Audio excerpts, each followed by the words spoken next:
You're standing in your kitchen after a long day when someone walks in and begins criticizing a decision you made weeks ago. They want you to defend yourself, to justify your choices, to explain why you did what you did.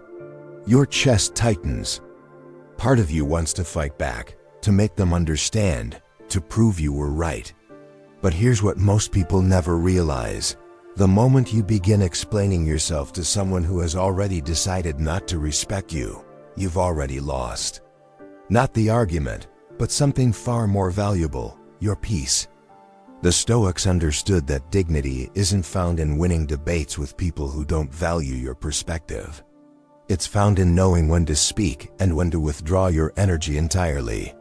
Today, I'm giving you 8 precise phrases rooted in ancient Stoic wisdom that will help you set boundaries without anger, without explanation, and without sacrificing your composure. These aren't clever comebacks. They're tools of psychological sovereignty. Master them, and you'll never waste another moment defending yourself to people who weren't listening in the first place. Before we discuss the phrases themselves, you need to understand the philosophy behind them. Most conflict exists because we believe we owe everyone an explanation. We think silence equals weakness, that walking away means admitting defeat. This belief keeps us trapped in exhausting cycles of justification with people who have no intention of understanding us. The Stoics taught something radically different. Marcus Aurelius wrote that the best revenge is to not be like your enemy. This doesn't mean being passive. It means refusing to descend into chaos simply because someone else invited you there. A boundary isn't an act of aggression. It's an act of clarity. It's you stating what you will and will not tolerate, then enforcing that standard without negotiation. The phrases you're about to learn aren't designed to hurt anyone. They're designed to protect your attention, your time, and your nervous system from people who drain them without permission. When you stop explaining yourself, you stop giving others power over your emotional state. You reclaim authority over your life. That's not coldness. That's self-respect. And self-respect, when practiced consistently, becomes the foundation of unshakable inner peace. Let's begin with 2 phrases for people who refuse to let an issue rest. The first, I've already given you my answer. No elaboration. No rehashing of your reasons. Just a firm, calm statement that closes the door on repetition. Use this when someone brings up the same argument for the 3rd, 4th, or 10th time. They're not seeking understanding at that point. They're seeking submission. Your job isn't to convince them. It's to stop the cycle.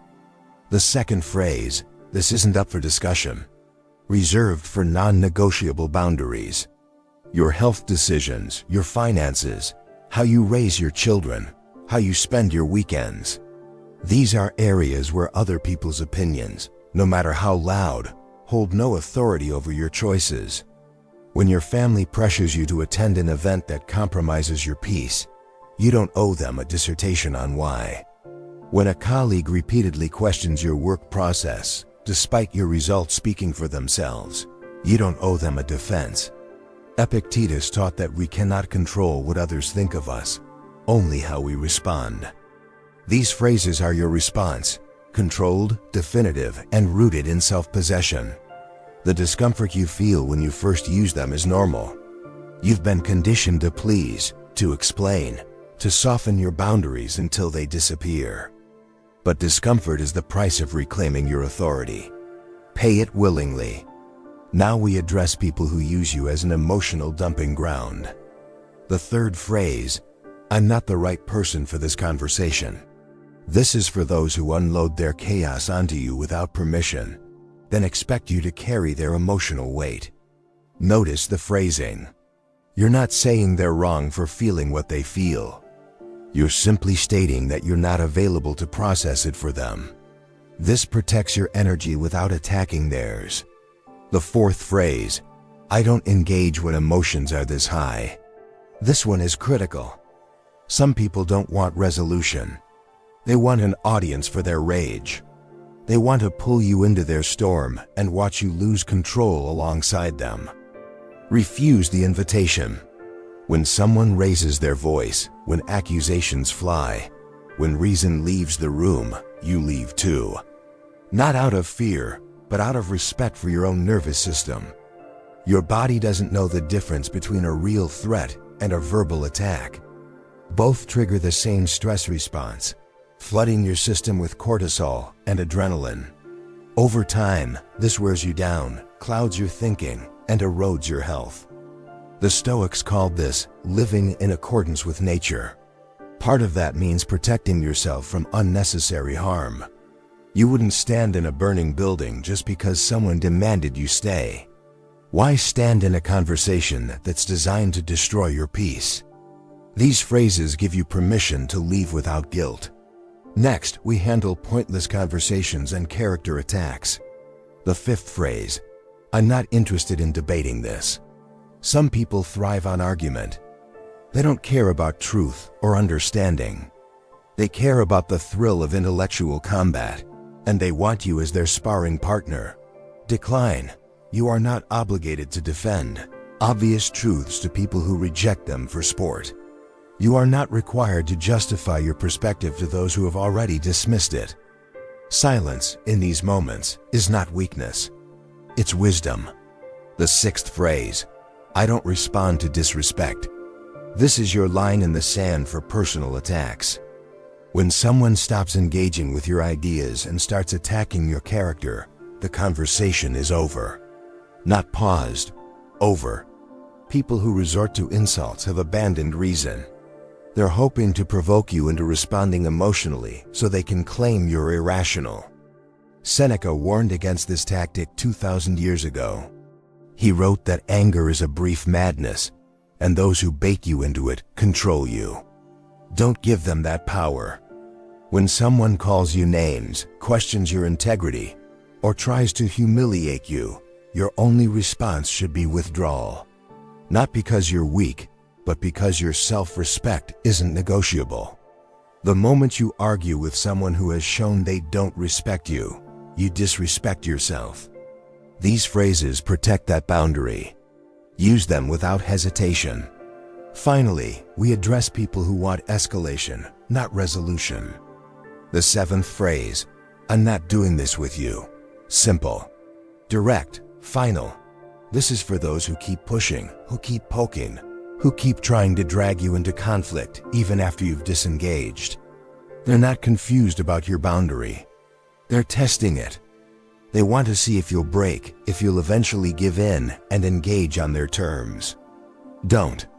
Repetition of this phrase, without variation, without anger, sends a clear message.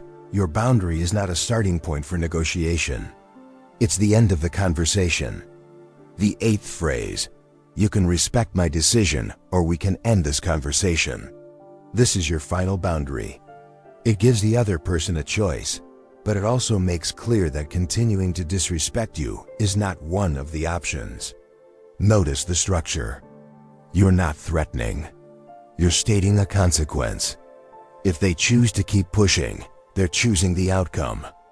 This is crucial. Boundaries without consequences are suggestions. And people who don't respect you will ignore suggestions indefinitely. Marcus Aurelius governed an empire, yet he wrote that the nearer a man comes to a calm mind, the closer he is to strength. These phrases embody that principle.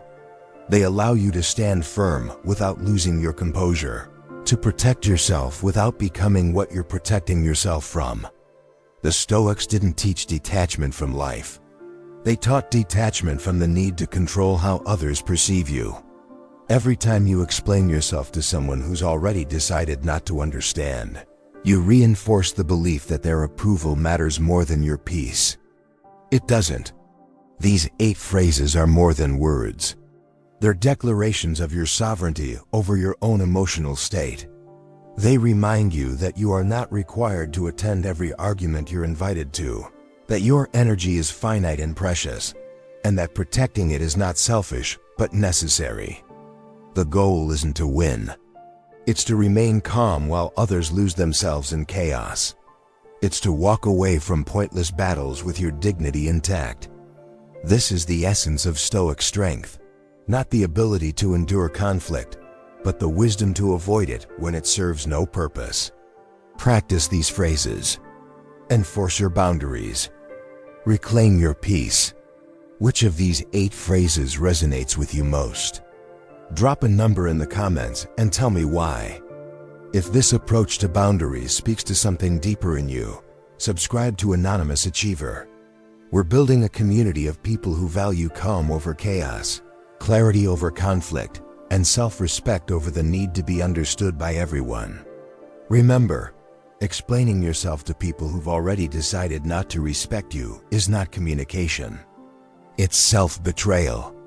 You are under no obligation to set yourself on fire to keep others warm. Guard your peace. It's the most valuable thing you own.